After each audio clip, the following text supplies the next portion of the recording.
منبر صوت الشعب، الراي والراي الآخر، شعب واحد ووطن واحد.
مرحبا بكم جميعا مشاهدين لصوت الشعب. إن شاء الله الصوت يكون واضح لكم. خلينا نرحب بكم جميعا مشاهدين لمنبر صوت الشعب، الناس المشاهدين في فيسبوك والناس كذلك مشاهدين في كلاب هاوس. أنا سعيد إنه أكون معكم في حلقة ده. هي تكون حلقة قصيرة وللأسف الزمن هيكون ضيق معنا بالذات في فيسبوك ويوتيوب، ولكن الحلقة هتستمر. أنا هنا ممكن نستمر في كلاب هاوس. الحلقة ده أنا هنا دايرين نستضيف جنرال باغان أموم عشان يجي يوضح بعض الحاجات المتعلقة بالتحالف الجديد. وكلنا هنا متابعين إنه أسبوعين من هسه ولا 3 أسبوع في تحالف تم التكوين بتاعه من قبل 6 منظمات، من قبل 6 تنظيمات، و6 تنظيمات اللي كونوا التحالف سموا نفسهم non signatories South Sudan Opposition Group. طبعا البيان اللي كانوا مطلعوه الاول هي كانوا هنا متوقعين انه المجموعه دي هتيجي عشان تتوحد وتنقذ الشعب بتاع جنوب السودان، ولكن في البيان بتاعهم الاخير اللي حصل فيه clarification the last statement بتاريخ 27 قبل يومين وضعوا فيه حاجاتهم. طبعا في البيان ده قالوا المجموعة دي هي ما مجموعة سياسية وليست مجموعة عسكرية. السؤال اللي نقدر نطرحه للقيادات ديل، إذن المجموعة دي شنو؟ طالما هي ما سياسية وليست عسكرية، هي شنو؟ ده النقطة بتاعتنا المهمة اللي ناس جينا في اللايف ده بنستضيف فوقه جنرال باغان أموم spokesperson for the non-signatories South Sudan Opposition Alliance. أنا داير أكد للناس إنه جنرال باغان هيجي هيتكلم لنا هنا. أنا تقريبا هو هيتكلم بإنجليزي يعمل ميكس بعربي تقريبا، والعربي أنا ما أعرفه. لما نيجي فوق هو موجود في استديو هيوضح للناس، لأنه هنا داير الرسالة ده تصل للشعب بتاع جنوب السودان. خلال 40 دقيقة من هسه أنينا بعد ذاك هنقفل اللايف فيسبوك ويوتيوب بعد ما يوضح الحاجات ده، وانينا هنمشي لكلاب هاوس وانينا هنتواصل في كلاب هاوس. للناس بتاعت الانجليزي actually we are hosting General Pagan Amum to answer question on the whether non-signatories South Sudanese opposition group is a new military or a political alliance. If not, what is it? إذا ما كان دقة مجموعة عسكرية المجموعة دي شنو؟ The sixth organization, as we know, they issue a statement making an urgent call to South Sudanese stakeholders to unite and to rescue the country from collapsing into an anarchy. So when they issued that statement, or when they came together with appeal to many people of South Sudan, many people thought actually Soma have united again. لأن تقولوا كنا متابعين إنه سوما كان فيها خلافات ويبقى فيه مجموعتين. الناس يتوقعوا إنه المجموعة ده يتوحدوا. البيان الأخير بتاع امبارح وضح إنه ما يتوحدوا. إذن المجموعة دي ما مجموعة سياسية، ما مجموعة عسكرية. المجموعة دي شنو؟ This will be the first question. General Pagan Amum, you need to clarify this point to the people of South Sudan. Actually, لأنه زمن بتاعنا في Facebook هيكون very short. So let me invite General Pagan. Good afternoon, General Pagan. Good afternoon, Brother Edward, and thank you for hosting me. Yeah, welcome. And let me I will mute yourself, and then you can actually, as a spokesperson for non-signatory South Sudanese opposition group, you can actually clarify the first question. Thank you. Am I clear? Yeah, you are very clear. All right. Thank you. Thank you so much, Brother Edward, for hosting me today to answer the many questions that have arisen with the formation or with the coming together of the 6 organizations. In our first statement, which is a call on all South Sudanese stakeholders to come together to rescue the country, we have actually made it very clear that the 6 organizations who are non-signatories to the revitalized agreement. The 6 organizations rejected to sign the revitalized peace agreement, and they unanimously agreed that this agreement will not be implemented, and that there were other deals associated with the revitalized peace agreement, which were serving other regional interests of some countries in the region, particularly the regime of Omar al-Bashir, who actually pushed that agreement on the throat of South Sudanese political parties who signed that agreement.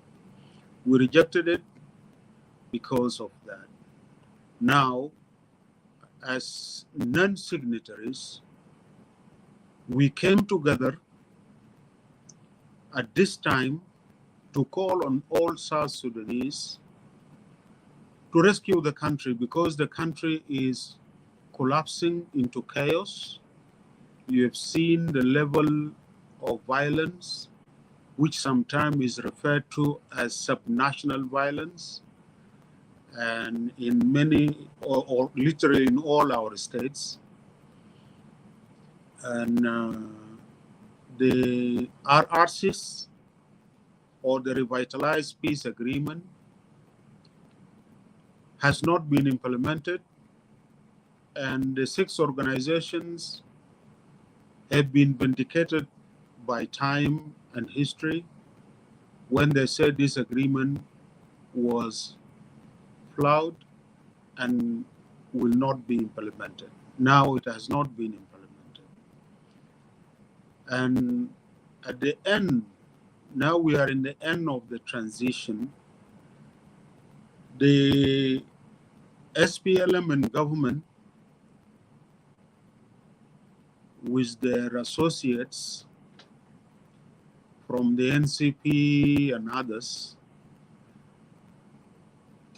are plotting to extend the life of the revitalized or reconstituted government and extend the transition or create a new transition. You've heard news about talking about having agreed to extend for 30 months. These are plans being hatched behind the back of the other signatories and partners in the peace agreement. You have heard when the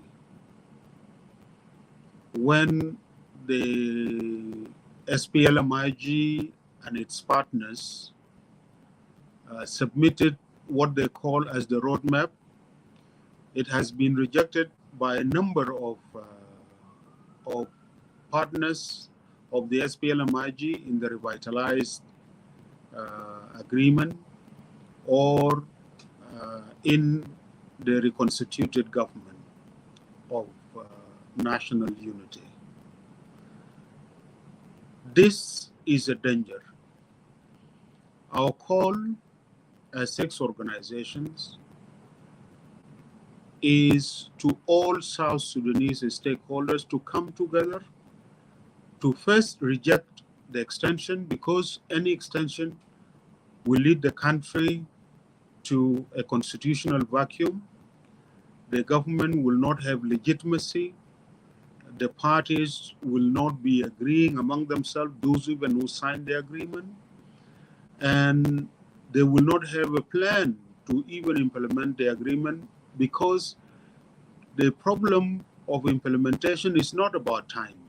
It's not about extending and increasing the time. It is about lack of will and conflict of interest. They lack the will to implement the agreement, and they do not want to implement the agreement. Those who do not want to implement the agreement, they are doing so because they want to consolidate their own power, and they are afraid to implement the agreement because it has implications on them. Like, for example, when President Kiir obstructed the establishment of the hybrid court, It is because he is afraid that he will be himself asked and will be questioned on his role in the massacres that have been committed in Juba in December 2013. So because of all this, they are not ready to implement the agreement, whatever time you give them. Actually, the time and the extension is not to implement the agreement, but to continue messing up the country. And this is a danger that can lead to more violence, and it will lead also to the collapse of the young state that we have. Now, the sixth organization made it very clear that we are raising above our differences as sixth organization or as SOMA. We are raising above our differences, whether be them ideological or political or organizational, strategic or tactical differences, and we come together to pursue the lofty goal of rescuing the country. We are not a new military alliance to overthrow the government. We are not. Coming together as non-signatories, organizations, to non-signatories of the revitalized peace agreement, we are coming together to call on all the other stakeholders in the country that this is a time to rescue the country, all of us together. We are not a political alliance in that sense because we are here to initiate a dialogue with all the other stakeholders, including the parties in the government, including our religious leaders, including our women leaders, including our youth leaders, including our civil society organizations leaders. If we say this is a military alliance, it means it is a military alliance planning to militarily overthrow the government. This is not the purpose of why we are coming together. This is also not a political alliance.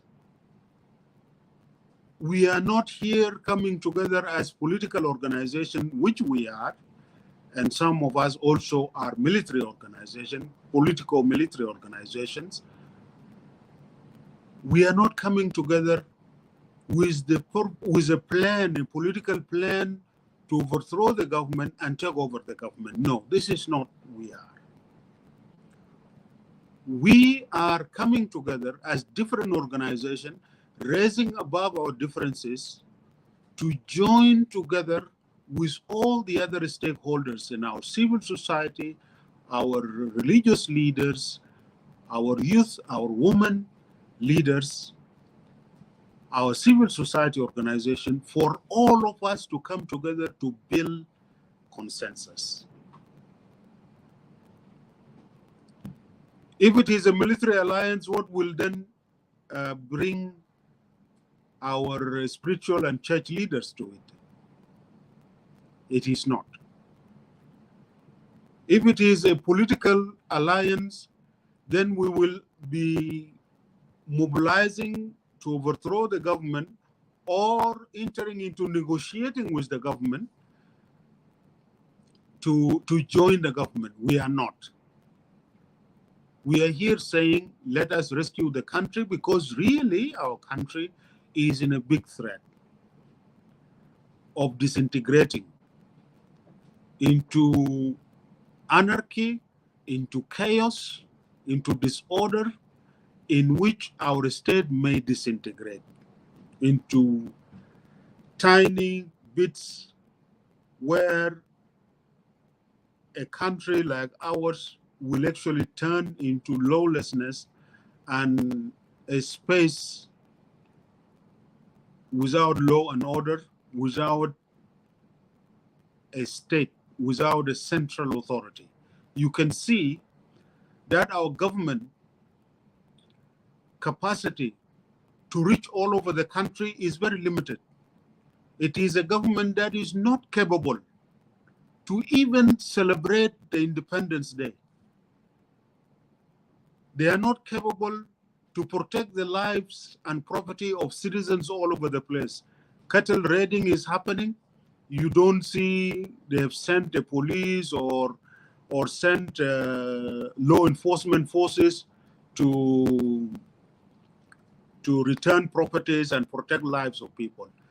You have seen that our people are pushed into fighting communal warfare, including even fighting the government. And the capacity of the state has been diminished. It has been reduced into a small clique in Juba, where even the governors of the state, most of them are staying back in Juba. And the focus is to loot resources. It's not to provide any service to the people. They are not providing the service of security and protection. They are not providing health or education. They are not providing any service, call it. Even when they talk about building roads, these roads are not reaching anywhere. And billions of dollars are being siphoned away. And therefore, the state is in danger of actually disintegrating and collapsing.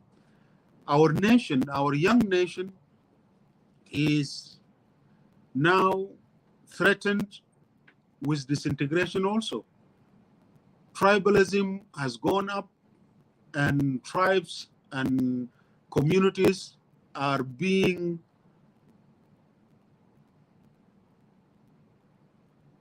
induced to fight themselves, to raid themselves, to have conflict over land and borders, and the government is not there to help. That is the core purpose. Therefore, we are not a military organization to bring more violence and destroy the country further. We are not a political organization or political alliance that is aimed at overthrowing the government. Yes, we are for change because we are saying that the country is trapped in this vicious cycle of failed transitional government that leads to war, sign an agreement, fail to implement the agreement, leading to war again, and form the government after negotiating and signing an agreement that is not implemented. So it is a failed government, a failed transitional government, and failed transitions. We should not continue in this failed transition and repeating failed transition and extending failed transition and going back to war to fail again to agree to implement the agreement. That is a trap that we need to break out as a country. Now, yes. Let me ask you, General Pagan, if, as you said, actually this is not a military or it's not a political alliance, and if you are not reuniting as SOMA and not replacing it, what is this then? What is NSSOG? Then connect that actually this question with the question from Marco Ayuel. Actually is asking what is the main aim and objective of forming new organization NSSOG since they have SOMA in the first place? Yeah. This is a very good question. Now, what is the NSSOG?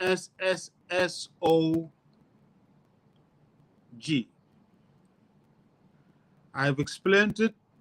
We are 6 organizations that rejected to sign the revitalized peace agreement. That is what we are.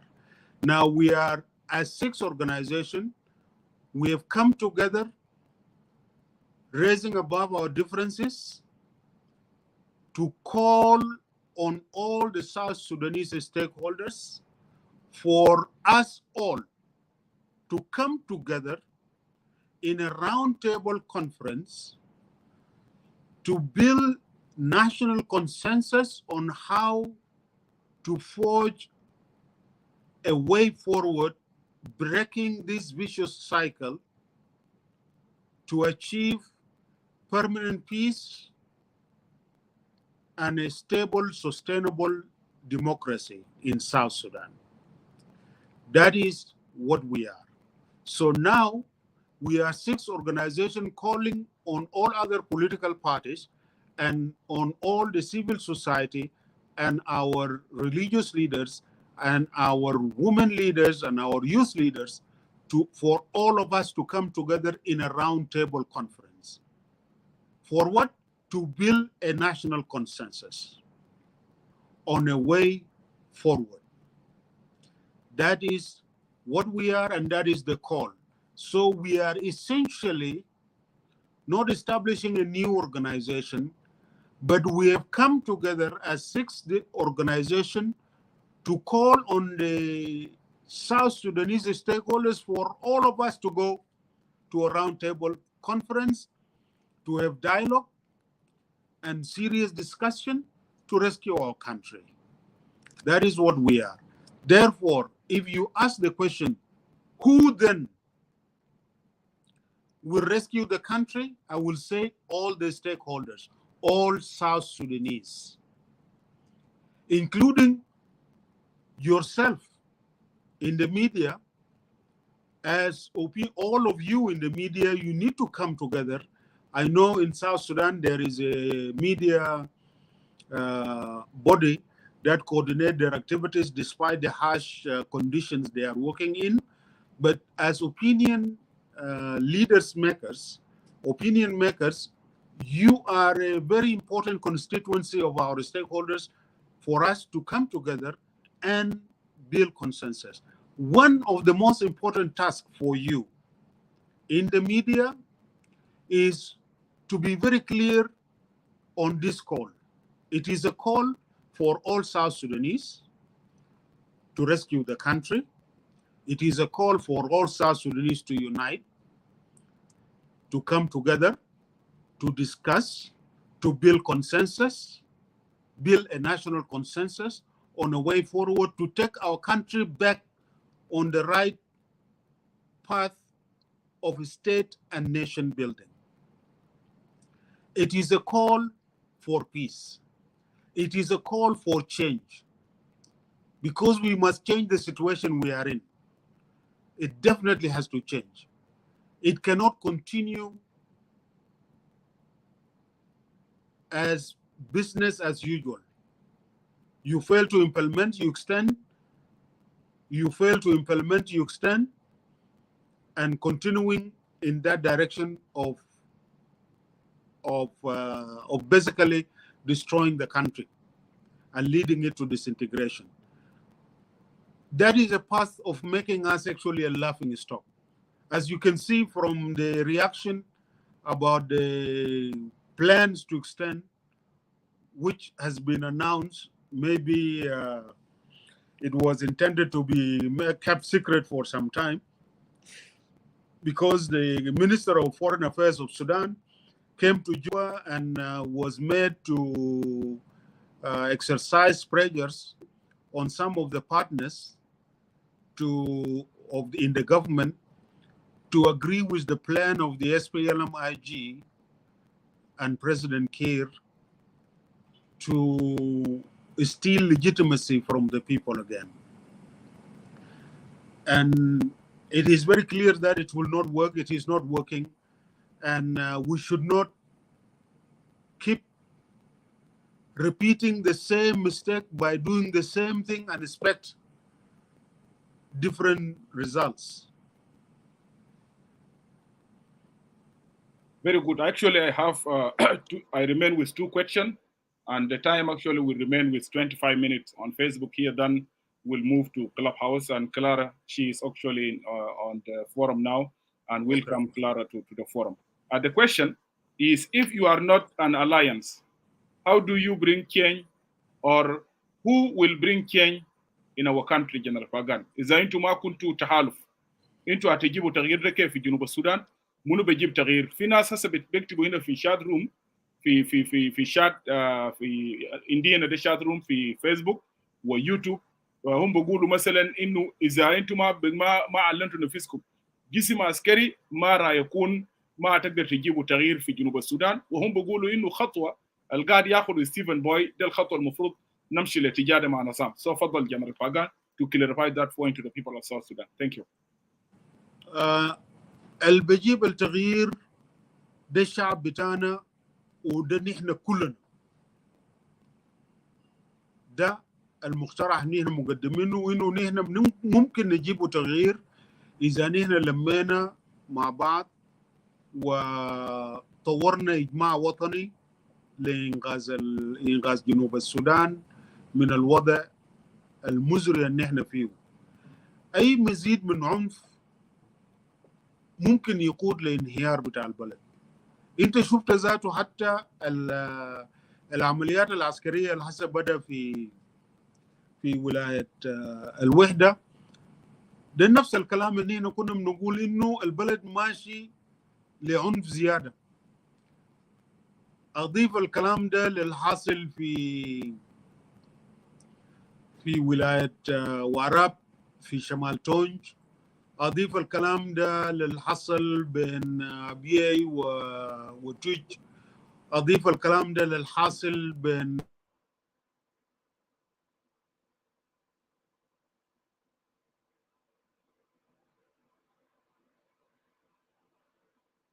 and Garwij dual faction within the Kitgwang groups.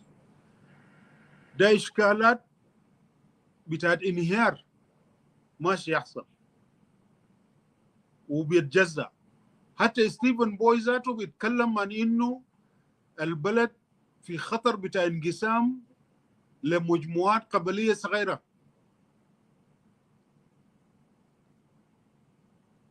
يعني اللي شفت الحاصل مثلا اللي حصل بين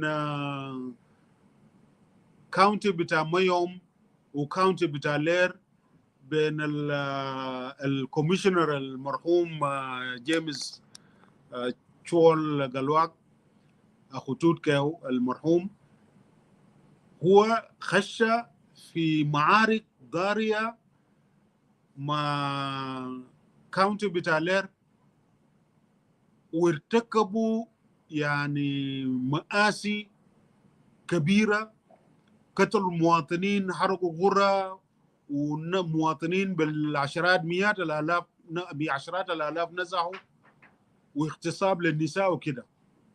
لو شفت الاقتتال ده حاجة خطرة، ده انهيار. نحن ده ما حل.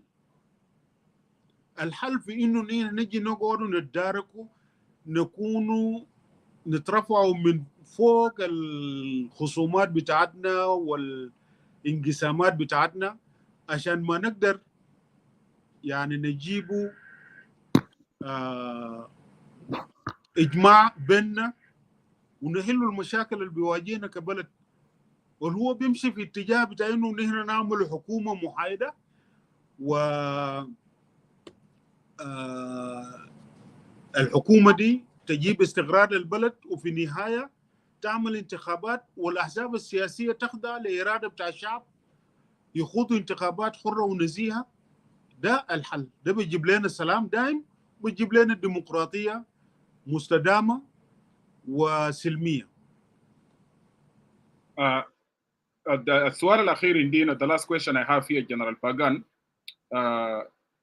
actually, are there differences within non-signatories South Sudan opposition group? مثلا في خلافات داخل التحالف بتاعتكم الجديد ده مثلا، او جسم الجديد ده. برضو البيان اللي انتم طلعتوه البيان الأخير هو طلع بالتوقيع بتاعت 6 منظومات اللي هي أصلا المفروض يطلع باسم بتاعت السبوك بيرسون، وده خلى إنه برضه يكون في تساؤلات كثيرة من قبل الشعب بتاع جنوب السودان. So can you clarify that point? اوكي. ده قاعد أضحك. انا قاعد اضحك لانه مهم جدا انه نمرة واحد وكنا هنا وقعنا بيان بتاعنا الاول والنداء اللي قدمناه لكل اطراف النزاع. جينا امام الشعب كله وقلنا نحن عندنا خلافات كتنظيمات، لكن عشان الحالة الخطر اللي وصل به بلد نحن حنمشي فوق الخلافات ده ويتوحدنا عشان ندعو أصحاب المصلحة من مكونات المجتمع في جنوب السودان عشان نبنوا إجماع وطني. فكلام إنه هل عندنا خلافات؟ عندنا خلافات، نحن مختلفين في ايديولوجيا، في الفكر السياسي، نحن تنظيمات مختلفة 6 تنظيمات وهنكونوا لسه 6 تنظيمات، لكن نحن اتوحدنا في كلمة بتاعت إنقاذ البلد، اتوحدنا في إنه نحن نتوحد ونشتغل عشان نبنوا حلف كبير بيضم القوى السياسية وبيضم المجتمع المدني، بيضم قياداتنا الدينية وبيضم قياداتنا النسوية وقياداتنا الشبابية عشان نطلع البلد ده من الخراب الحاصل ومن الفوضى ونمنع البلد ما ينهار ويبقى أسوأ من صوماليا. إذا ما أنقذنا البلد حيبقى أسوأ من صوماليا في الفترة اللي فاتت. وده لب الموضوع، ومهم جدا إنه الناس يفهموا إنه ما معناه إنه إذا عندنا خلافات في وضع زي الوضع اللي نحن فيه هسه ما نوحد نفوسنا ونشتغلوا سوا عشان نمنع البلد ده ما ينهار خالص.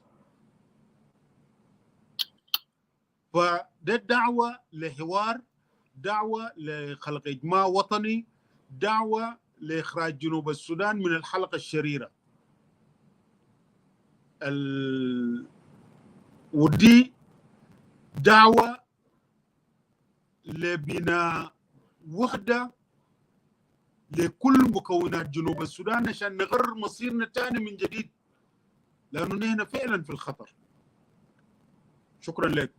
السؤال الأخير في سؤال في تقريبا 3 أسئلة في كلاب هاوس. نعم. لكن ده لأن هنا أنت هتجاوب عليهم في كلاب هاوس لأنه الزمن بتاعي باقي لي 15 دقيقة. أنا داير نطرح السؤال الأخير في فيسبوك، والناس اللي قاعدين في فيسبوك يا جماعة أن هنا هنتحول لكلاب هاوس. جنرال باغان أموم هيكون قاعد، وبالذات الغرفة بتاعت الليلة هيجاوب على الأسئلة بتاعت الشعب بتاع جنوب السودان عشان يوضح لكم اللبس ويوضح الرؤية بتاعت التحالف كالناطق الرسمي باسم التحالف. وقتي كلارا يكون قاعد معي في كلاب هاوس وانا بكون ماشي على الشغل، لكن هي بتمسك طوالي.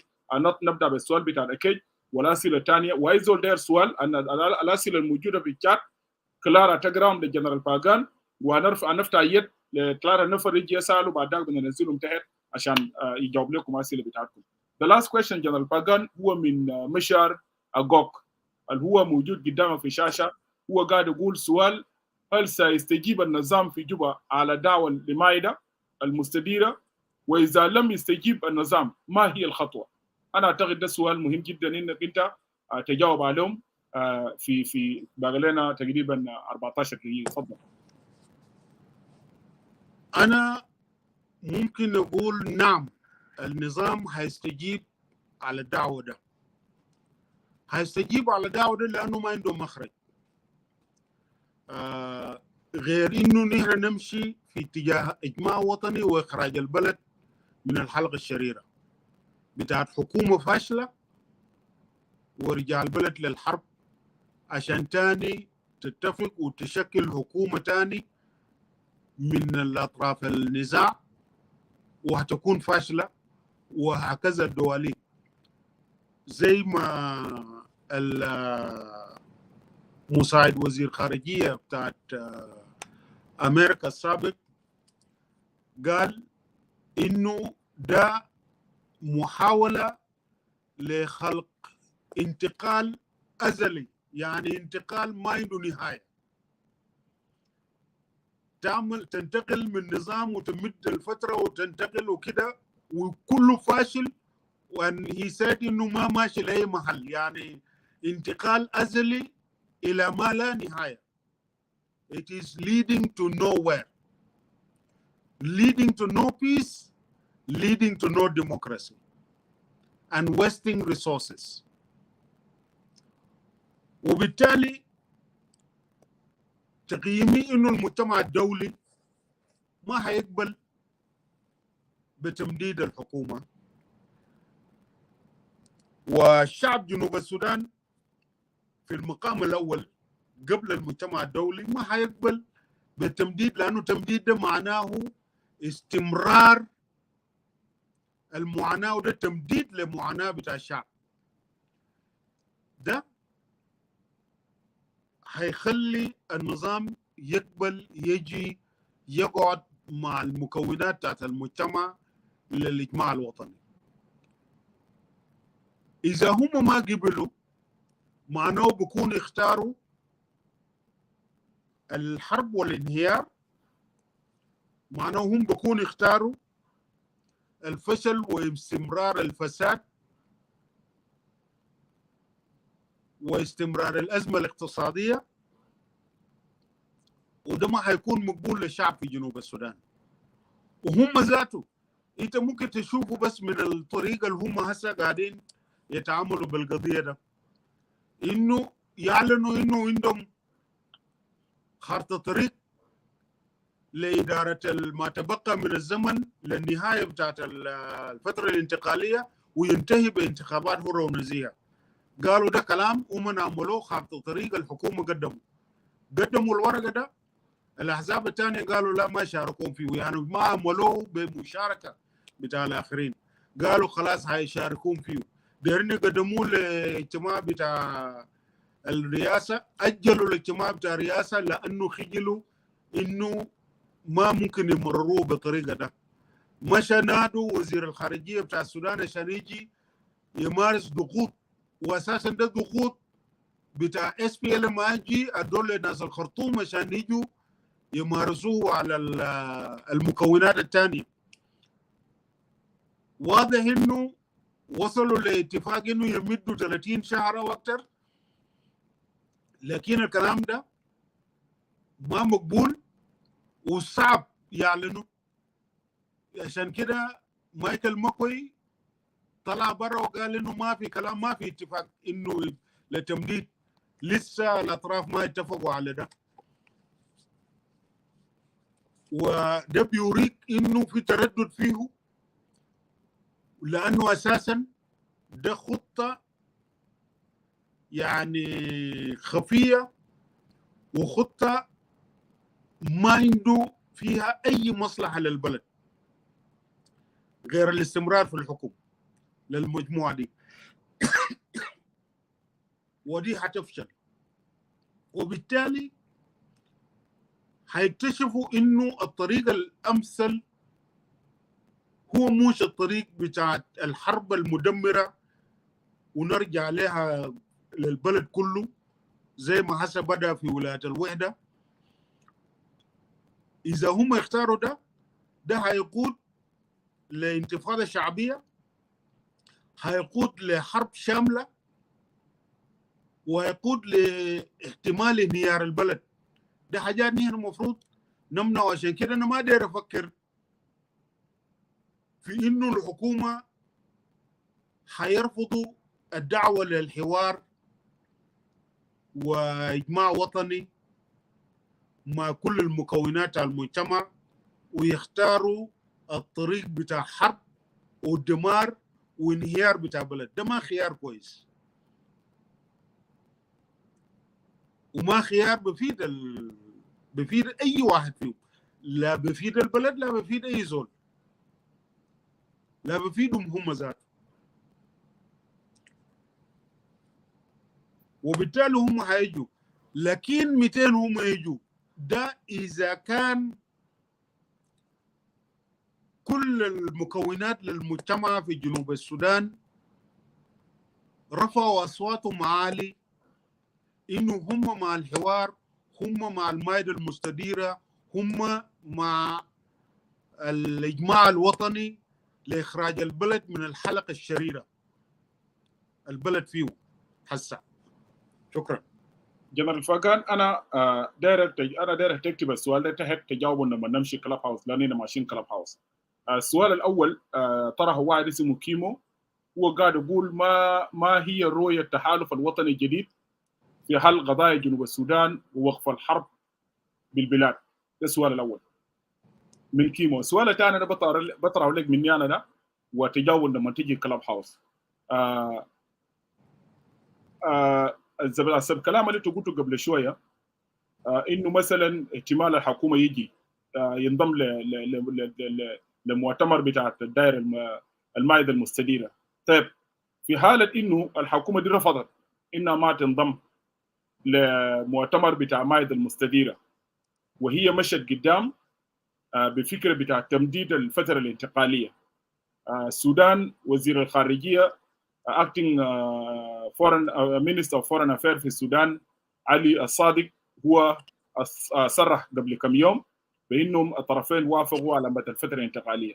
في خلال القمه في يوغندا المشى له الرئيس الفاكير اللي هو هسه في كامبالا الصمت بتاعت كلايمت تشينج في انتبي ورا كامبالا.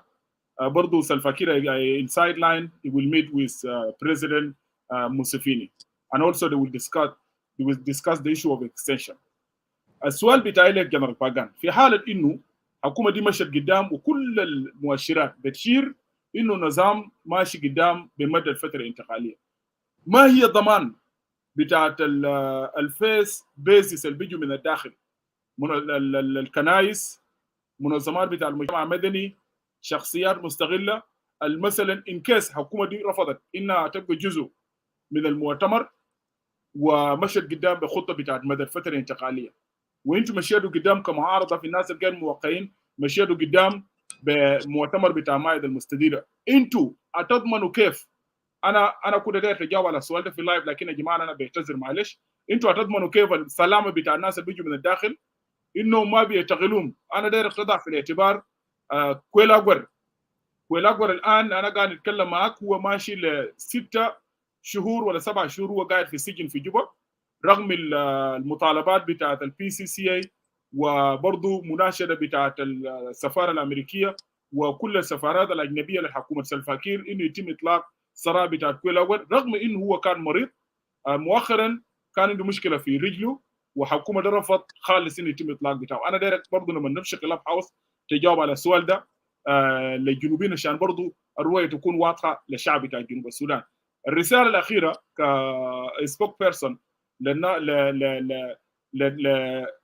للمجموعه الغير موقعه على اتفاقيه، قبل انت لما جيت شرحت السؤال شرحت التحالف ده وشنو انت قلته بالانجليزي، ممكن في دقيقه ولا دقيقتين في كلمتك اللي ما ترسله للشعب بتاع جنوب السودان برضه تحاول توضح الطبيعه بتاع التحالف ده شنو بالضبط كده، وبعد ذاك انا هنا نمشي كلاب هاوس في اسئله هناك واسئله انت ممكن تجاوب عليه.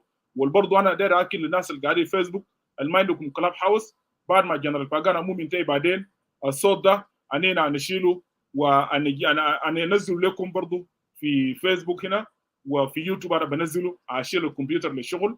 لما ننتهي كلاب هاوس I will almost make some editing and post it كله النقاش في كلاب هاوس هينزل لكم so you will continue listen to it. تفضل جنرال. شكرا جزيلا. للإجابة على السؤال إنه نحن كتنظيمات ال6 المختلفة نحن أحزاب والحركات الما وقعت أو رفضت التوقيع على اتفاقية المنشطة في الخرطوم وفي أديس أبابا في سبتمبر 2018. نحن كتنظيمات الستة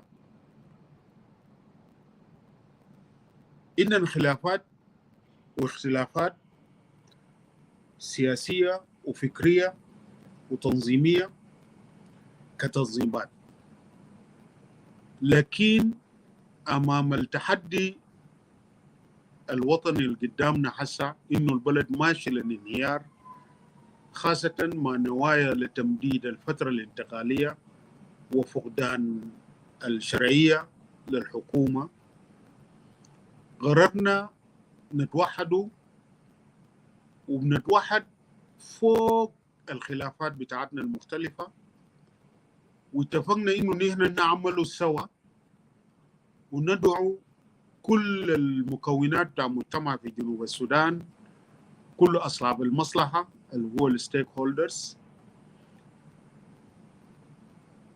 الممثلة في قياداتنا الروحية وقياداتنا في المجتمع المدني وقياداتنا النسوية والشبابية، إنه نلتحموا في مائدة مستديرة، بالإضافة للأحزاب السياسية في الحكومة وفي المعارضة، إنه نجوا نجتمعوا في مائدة مستديرة في مكان محايد يسمح لنا عشان نناقشوا مصير بتاع بلد بتاعنا في جو بتاع حرية وصدق، ونصلوا لبناء إجماع وطني لإخراج البلد من الحلقة الشريرة اللي هنا فيه. ده الهدف من اتفاقنا إنه نحن نعمله سوا، فنحن شغالين سوا لتحقيق الهدف ده اللي هو إنقاذ البلد، لكن ما هنكونوا برانا، هنمشي نلم يدنا مع الباقي المكونات بتاع المجتمع بتاعنا اللي أنا ذكرتهم قبل، من الأحزاب السياسية للمجتمع المدني وقياداتنا الروحية والنسوية والشبابية. الإجماع الوطني ده محتواه بيكون اتفاق على مشروع جديد لانتقال يقوم فيه حكومة محايدة من الكفاءات الوطنية لإدارة الفترة الانتقالية، والقوى السياسية اتفقوا إنه هم يدعموا الحكومة المحايدة دي، يكونوا برا من الحكومة في الفترة الانتقالية، ونتجهوا لبناء اتفاق على دستور دائم، وبعد ذلك ينتهي الفترة الانتقالية بإنه الحكومة دي تعمل انتخابات حرة ونزيهة بدون انحياز لأي حزب أو تنظيم سياسي، والأحزاب بعد ذلك تطرح نفسها للشعب والشعب يختار حكومة بتاعه. ده المقترح نحن مقدمينه، وبكل تأكيد أي إنسان حريص على المستقبل بتاع جنوب السودان سواء كان في المعارضة أو في الحكومة أو في المجتمع المدني، بكل تأكيد ده بيكون كلام بأي زول بيسعى عشان يشتغل يعمل في اتجاهه. وبالتالي الإعلان اللي قدمناه والدعوة اللي قدمناه والنداء اللي عملناه لأصحاب المصلحة في جنوب السودان ما إعلان لتحالف عسكري ولا تحالف سياسي، لا، ده دعوة لإجماع وطني، دعوة لحوار لإنقاذ البلد من الانهيار والسقوط في حاوية بتاع فوضى. ده الكلام كله، ومن المهم جدا إنه الناس يفهموا الكلام في السياق بتاعه، وناس يفهموا إنه نحن هسه في وضع خطر. التمديد بيعني تمديد لمعاناة بتاع الشعب، التمديد بيعني تمديد لحروبات بين الحكومة والمعارضة، التمديد بيعني تمديد للصراعات القبلية والمجتمعية في جنوب السودان، التمديد بيعني تمديد الفوضى والانهيار. تمديد بيعني انه انت بتمد وما عارف انت ماشي لوين. الدولة بقى زي السفينة ما عنده دريكسون بتاعه،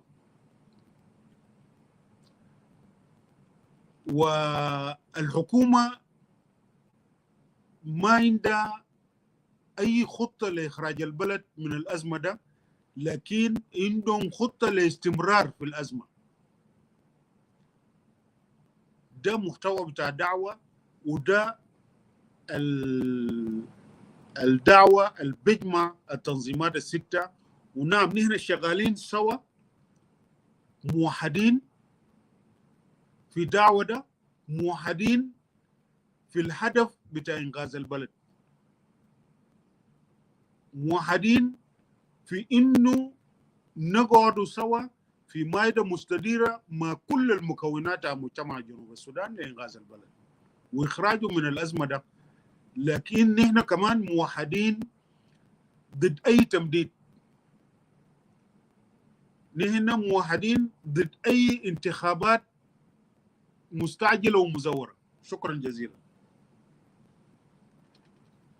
شكرا جزيلا جنرال باغان أموم كيج chairman of real SPLM and spokesperson بتاع نون سيجنتريز. شكرا لك. هنا بنشكرك في إدارة بتاع صوت الشعب لقبولك للدعوة، ونحن بنشكرك إنه أنت جيت ووضعت حاجات كثيرة لكل شعب بتاع جنوب السودان عشان يفهموا الطبيعة بتاع التحالف الجديد. نحن نكون ممكن تطلع من اللايف وتنضم لكلاب هاوس. كلارا هي موجودة بهناك. في واحد اسمه دينيس، هو دايما دينيس ما قاعد يجي فوق، هو قاعد يكون قاعد تحت، but today he came up because into question. أنا داير أقفل اللايف في الفيسبوك هنا، وبعد ذاك أختي كلارا أيقوم جنرال باغان هو انضم لنا في كلاب هاوس. خليني أنا أكون هنا فوق مع كلارا، هي تساعدنا في إدارة بتاعت الغرفة. أنا ناخد أسئلة، أنا أكون بس 3 مودريتورز فوق. أنا ماشي على شغل، لكن at the same time أنا لو في حاجة أنا ممكن نتداخل مع كلارا. الجنرال باغان موجود، هو هيجاوب على كل الأسئلة. يا جماعة الناس اللي انتوا قاعدين في فيسبوك ممكن تنضموا لنا في كلاب هاوس، النقاش في ساوث سودان بوليتيكال كلاب. أنا خلوني أدي دعوة لكلكم الناس اللي قاعدين في فيسبوك، وبرضو أنا بدي دعوة للجنرال باغان ولكل القيادات السياسية اللي قاعدة يشاهدوا هذا اللايف فيديو، وحتى القيادات بتاع الحكومة. بكرة عندنا توبيك هنيجي نتكلم عن اكستنشن. let me read that عشان أنا داير عشان ندي دعوة للجنرال باغان برضو هو بكرة ينضم لنا بعد برزنتيشن. العنوان بتاع الحلقة بتاع بكرة extension of the RT Kono period. Is it a sign of goodwill? Is it a sign of goodwill? هل تمديد الفترة الانتقالية هل هو علامة حسنية بين الأطراف؟ ده العنوان بتاع التوبيك بتاعي بكرة بتاع يوم السبت. هنبدأ الساعة 12 نفس تقريبا نفس المواعيد بتاع قبل. أنا بعمل برزنتيشن بسيط في فيديوهات كده البيريود بتاعهم 37 دقيقة تركيزا على الانترفيو بتاع رئيس الفكير. أنا في some of interview أنا بكرة داير نشغله للشعب بتاع جنوب السودان عشان دايرين نشوف المرحلة الجاية الرئيس كير والرياض مشار ممكن يعملوا شنو للشعب بتاع جنوب السودان. أنا بعد ما ننتهي من presentation I'm inviting also ناس جنرال باغان وكل القيادات بتاع القوى السياسية ينضموا لنا هنا في ساوث سودان بوليتيكال كلاب، أو ممكن ينضموا لنا في أونلاين فيسبوك. لكن أحسن أننا نستمر لأنه بيجي قاعد يكون في إيكو بتاع الصوت عشان نيجي يجاوبوا، لأنه أنا دايرهم زاد يقولوا رأيهم في بعض الكلمات الانترفيو بتاع سلفاكير السنة اللي فاتت والسنة اللي قبله، عشان we picture للجنوبين الماشي what is going to happen إذا أنتوا يا جنوبين هنا دينا 3 سنة لسلفاكير ورياض مشار الماشي يصل شنو. أنا بقيف هنا.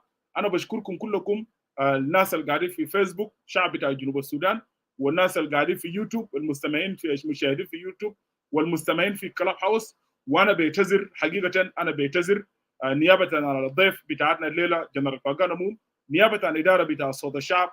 لو كان الزمن قصير وفي ناس في فيسبوك انا ما قدرت اشيل الاسئله بتاعتكم، وفي يوتيوب انا بيعتذر معلش لانه انا ماشي على شغل، انا لازم اقفل الفيسبوك، لكن هنا نكون مستمرين في كلاب هاوس. انا لعد هنا، شكرا لكم. God bless you all. The struggle must continue. شكرا جزيلا جنرال باغان أموم مكيج، السبوك بيرسون بتاعت نان سيجنتريز. شكرا لك للمجيء بتاعك للغرفه. كلارا you take over and then ممكن تدي دينيس يسال السؤال بتاعه طالما هو جا فوق، بعد ذلك ممكن تدي منصه لجنرال باغان يجاوب على الاسئله. شكرا كلارا. Take it over. I will close the Facebook immediately. Yes, thank